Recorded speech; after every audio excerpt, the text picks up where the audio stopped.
Ukrainian troops were reported to be increasingly pushed back by the Russian invasion forces in Bakhmut, Donetsk Oblast, Saturday.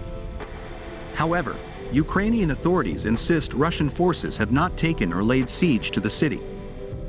Deputy Mayor of Bakhmut, Alexander Marchenko, reported on the current condition of Bakhmut, which he said was undergoing an intensive attack. He said the fighting took place on city streets. There is fighting in the city and there is also street fighting. However, thanks to the Ukrainian armed forces, they have not taken control of the city, Marchenko told BBC Radio 4 via The Guardian on Saturday. They want to destroy Bakhmut, they want to destroy the city, and I honestly can't understand why they are doing this, he continued. On the other hand, in a recent intelligence report, the UK Ministry of Defence said Ukrainian troops were facing tremendous pressure in Bakhmut. The British military said Kiev was reinforcing the area, Bakhmut, with elite units and destroying key link bridges, but Russian forces continued to advance.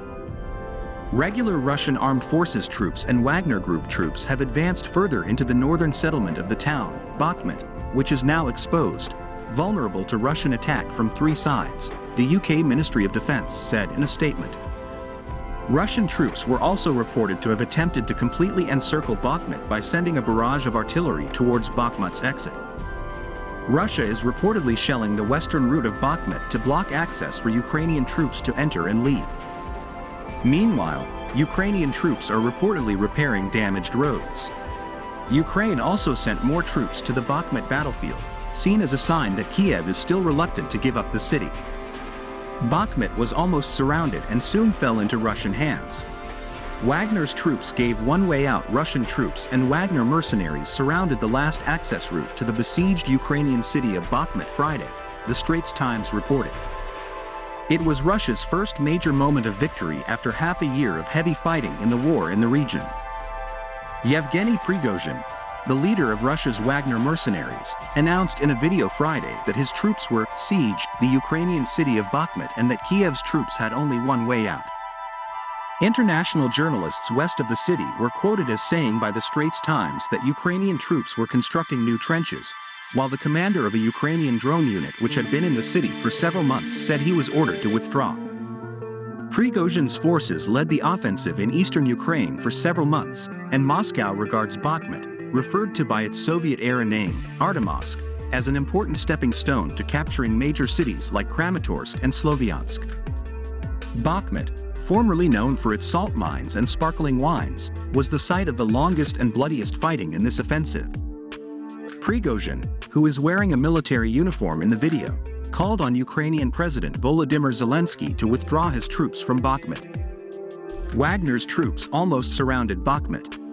Only one road remains, open to Ukrainian troops. The clamp is getting tighter, he said. Prigozhin said his troops are fighting more and more against the elderly and children than the professional Ukrainian army. In the video, Prigozhin shows 3 arrested Ukrainians, an old man and 2 boys, who appear frightened and ask permission to go home. They are seen conversing in what appears to be a highly regulated appearance.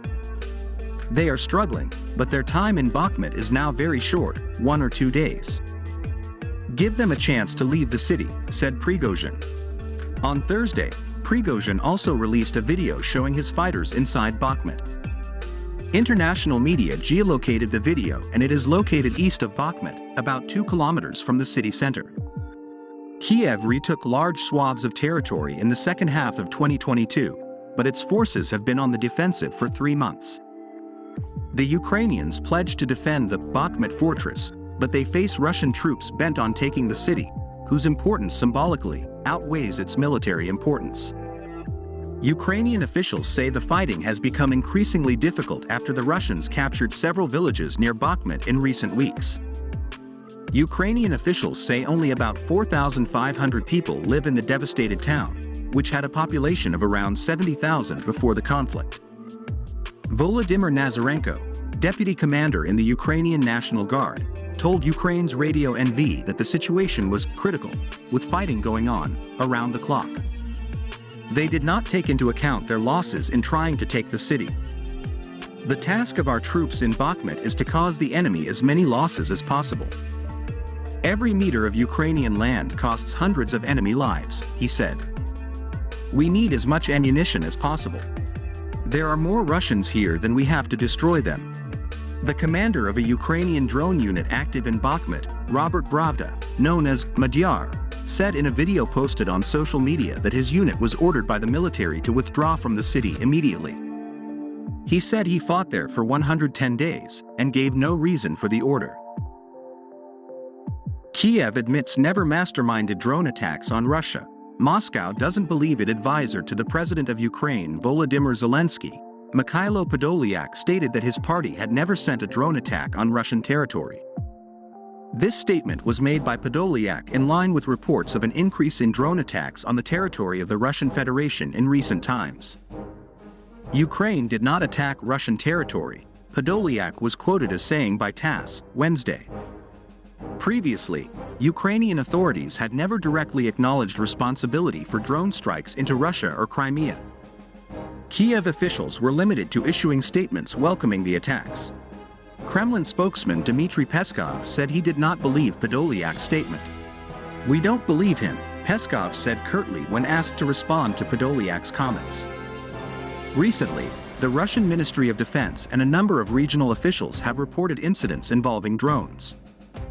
In fact, on Tuesday, a drone allegedly belonging to Ukraine flew as far as it approached Moscow. The Russian Defense Ministry also reported that Ukrainian troops were trying to use drones to attack military bases in Ryazan Oblast, central Russia. Zelensky calls situation on the Eastern Front very difficult. Bakhmut comes under attack by Russia. Ukrainian President Volodymyr Zelensky called the situation on the Eastern Front very difficult at the moment. He said Russia was aggressively sending troops to attack the Ukrainian garrison. Russian troops are known to be targeting the town of Bakhmut in Donetsk Oblast, provincial-level area. If they manage to take Bakhmut, Russian troops will get their first significant victory after the invasion progress has slowed down in recent months. Bakhmut is strategic in that it could allow Russian troops to cut off an important supply line for Ukrainian troops on the Eastern Front. Apart from Bakhmut, Russian troops are also reportedly planning to annex Vuhledar, a coal mining town located about 120 kilometers southwest of Bakhmut. I have often said that the situation at the front was difficult, and now it is even more difficult. The invaders are sending troops again and again to break down our defenses, Zelensky said, Saturday, quoted by The Guardian. It's very difficult now in Bakhmut, Vuhledar, Lyman and other directions, he continued. On Sunday, 5 halves, Deputy Defense Minister of Ukraine, Hanna Maliar, reported that Russia's efforts to break Ukraine's defense lines at Bakhmut and Lyman this week have failed.